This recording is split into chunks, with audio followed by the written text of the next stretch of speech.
Respirez, vous n'entendez que le son de ma voix et vous vous abonnez à cette chaîne, tranquillement, simplement. C'est quoi ce bruit dehors? Et vous likez cette vidéo. Salut! Aujourd'hui, on va parler d'hypnose dans un cadre scientifique et médical et vous allez voir à quel point c'est fascinant. D'où la fascination peut-être de l'hypnose et on dit aussi les fascinateurs, je ne sais pas. Qu'est-ce que ça fait quand on est plongé en état d'hypnose? Est-ce que et comment l'hypnose peut-elle guérir des phobies profondément ancrées? Est-ce que c'est possible de se faire opérer du cœur sous hypnose? Est-ce que d'ailleurs c'est un mythe? Est-ce qu'il faut croire ou pas en l'hypnose? Eh bien pour tout ça, je vous conseille de faire des recherches à ce sujet. À très bientôt, ciao! What?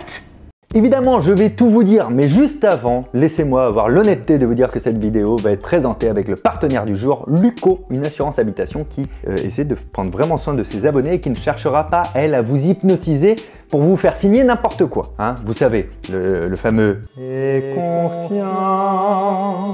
Et confiance. Ou l'autre version où il y a tellement de trucs à lire et de petites clauses dans le contrat que ça t'endort. D'ailleurs, Luco, c'est quoi? C'est l'assurance habitation 2.0. C'est une expérience 100% digitale avec une souscription en ligne en 2 minutes. Genre vraiment, un service client qui est disponible via un chat qui est dispo 7 jours sur 7 avec toutes les réponses à vos questions en moins de 2 minutes. Bref, c'est tout l'inverse des assurances traditionnelles avec lesquelles il faut plutôt poser un jour de congé si on veut avoir le temps de les appeler et de solutionner les problèmes. Luco, c'est une assurance innovante. En plus d'être aujourd'hui la numéro 1 de l'insurtech en France avec 180 000 assurés, Luco utilise la tech pour réinventer l'assurance et la rendre plus simple et plus rapide. Par exemple, ils utilisent l'imagerie satellite pour l'assurance habitation, c'est fou ça. Dernière chose, ils ont une app qui vous permet de suivre toutes les démarches en 2 secondes et on va pas se mentir, ça fait plaisir. Merci encore à Luco d'avoir sponsorisé cette vidéo. Si vous cherchez une assurance habitation moderne, n'hésitez pas à visiter leur site, le lien est dans la description et vous pouvez utiliser mon code de parrainage Fabien Licard, tout attaché, faut pas l'écrire, pour bénéficier d'un mois offert. Maintenant, fermez vos yeux, mettez-vous à l'aise sur votre canapé, détendez-vous et suivez ma voix. Loïc, générique.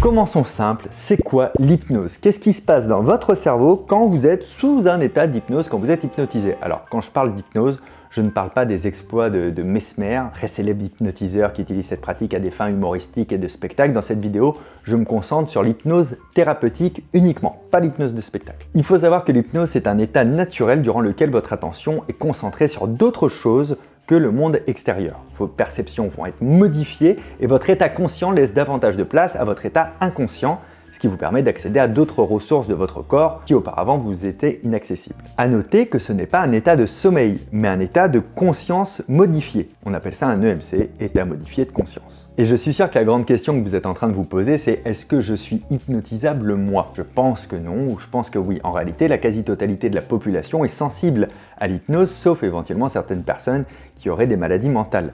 Lorsqu'une personne pratique l'hypnose sur vous, vous avez toujours votre libre arbitre. Vous pouvez toujours décider à tout moment de quitter cet état. On est loin du fantasme du mec qui te fait tomber sans hypnose sans que tu le veuilles et qui te fait faire tout et n'importe quoi. Pendant très longtemps, l'hypnose était considérée comme de l'occultisme ou du charlatanisme, mais de nombreuses démonstrations scientifiques ont prouvé que l'hypnose n'a rien de spirituel ou d'ésotérique.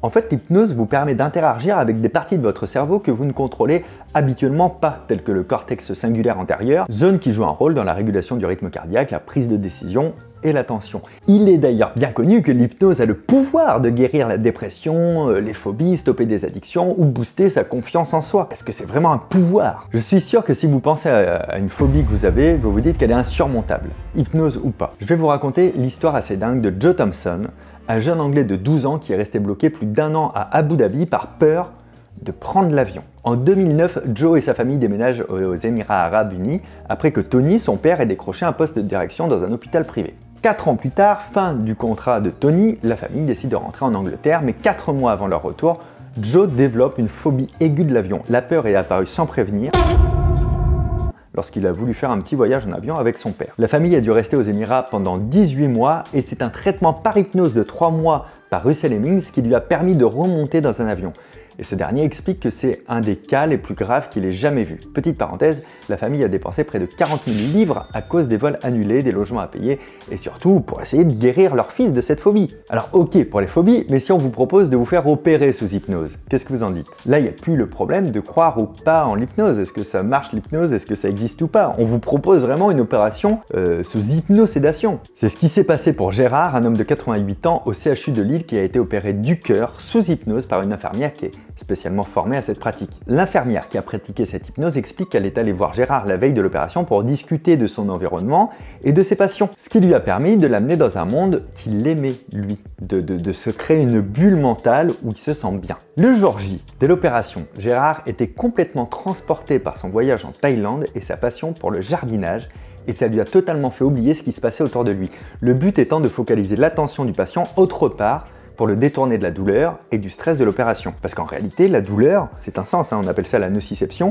Si je pince, je vais ressentir une information, enfin j'ai une information électrique qui circule, le cerveau va l'interpréter, c'est ça la douleur. Mais si j'arrive à couper mon attention de cette information-là, alors j'ai plus mal. Dit comme ça, on pourrait croire que Gérard a fait cette opération sous hypnose uniquement à vif. Or, il est important de préciser qu'il a quand même été anesthésié localement. Alors oui, tout de suite, ça casse un petit peu votre enthousiasme, j'en ai conscience. Pourquoi? Parce qu'il y a quand même de nombreux médias qui ont relayé cette fake news selon laquelle cet octogénaire avait subi une opération à cœur ouvert sans aucun produit anesthésiant.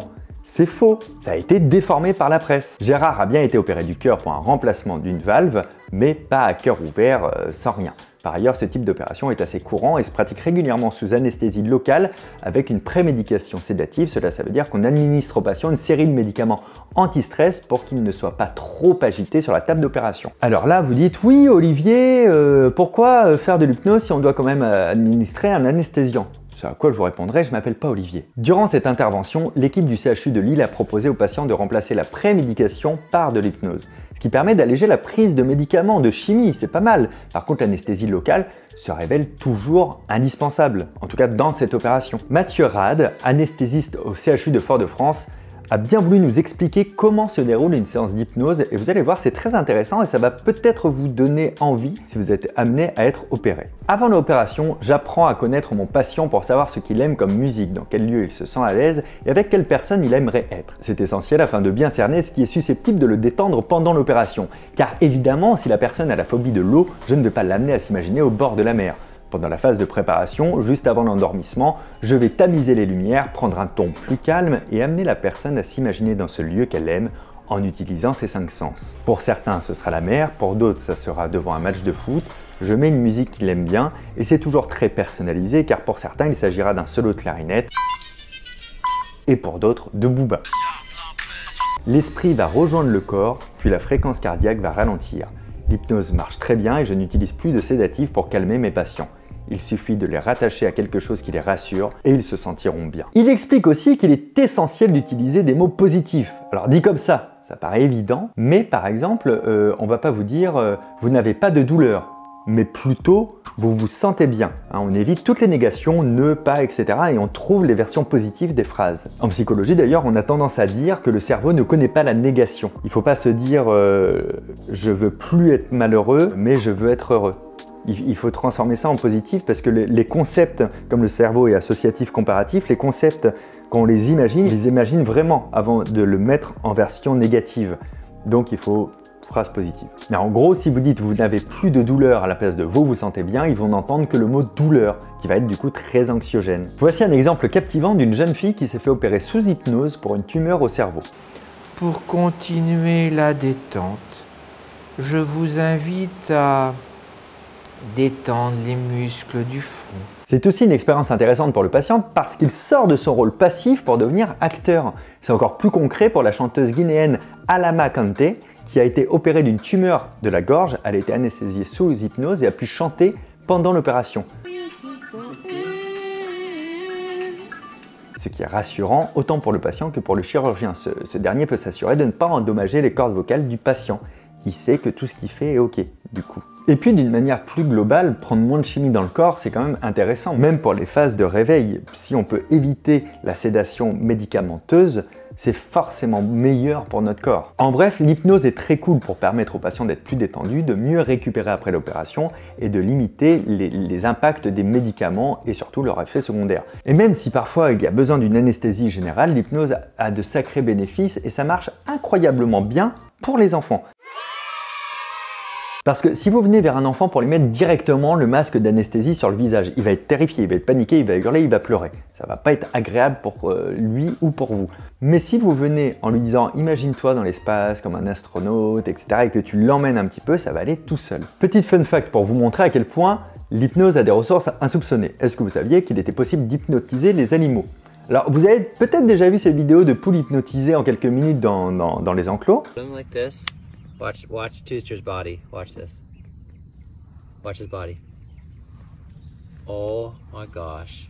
Voilà, bon bah ça c'est pas de l'hypnose, hein, c'est un traumatisme pour la poule, et en fait c'est physiologique ce qui se passe, donc ne faites jamais ça. Certains font autre chose, et c'est ce qu'a fait un plongeur aux Bahamas. Courageux ou complètement fou pour certains, il est parvenu à mettre un requin en état de thanatose, c'est-à-dire un comportement qui simule un état naturel de paralysie, une sorte de transe chez les animaux qu'ils utilisent comme moyen de défense. Alors comment il a fait ça? Il a en fait effleuré les récepteurs du requin situés sous son nez, ce qui a provoqué chez le requin une immobilisation de 15 minutes. Il faut savoir que le nez des requins dispose d'organes sensoriels très sensibles, on les appelle les ampoules de Lorenzini. Ces organes permettent de détecter les champs électriques et les changements de température. C'est ce qui permet d'ailleurs aux requins de s'orienter. Quand le plongeur entre en contact avec ces organes, l'état de transe est immédiat. La respiration est plus calme et les nageoires dorsales se raidissent. À noter que ça cause aucun dommage là pour le coup chez le requin. Par contre, peut-être éviter de reproduire l'expérience là aussi. Si vous voulez essayer, tentez plutôt sur votre chat, c'est un peu plus safe. Pour terminer cette vidéo, j'avais envie de vous donner quelques astuces pour faire de l'auto-hypnose. Parce que oui, l'auto-hypnose c'est génial pour vous détendre, pour éviter les troubles du sommeil ou du moins les amoindrir, etc. En 2006, une étude portant sur l'auto-hypnose a été réalisée sur 84 enfants et ados souffrant d'insomnie. 90% d'entre eux ont signalé une réduction de leur temps d'endormissement, dont un quart dès la première séance. Alors déjà, pour enlever toute idée reçue, je vous rassure, vous n'allez pas rester bloqué si vous faites de l'auto-hypnose. Vous allez soit vous endormir, soit sortir de cet état quand vous le souhaitez. Alors concrètement, qu'est-ce que vous pouvez faire? Allez, on se fait une mini-séance. Respirez. Installez-vous dans un endroit confortable, sans lumière, sans bruit. Vous fermez les yeux, vous prenez une dizaine d'inspirations profondes et expirations profondes. Le but est de vous recentrer sur les différentes parties de votre corps. Le poids de vos mains, la chaleur de votre corps, vous prenez conscience de tout.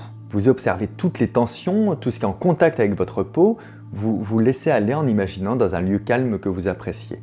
Par exemple, vos dernières vacances à la montagne, dans une prairie, un lieu qui vous est très agréable. À partir de ce moment-là, vous allez surtout faire fonctionner vos sens.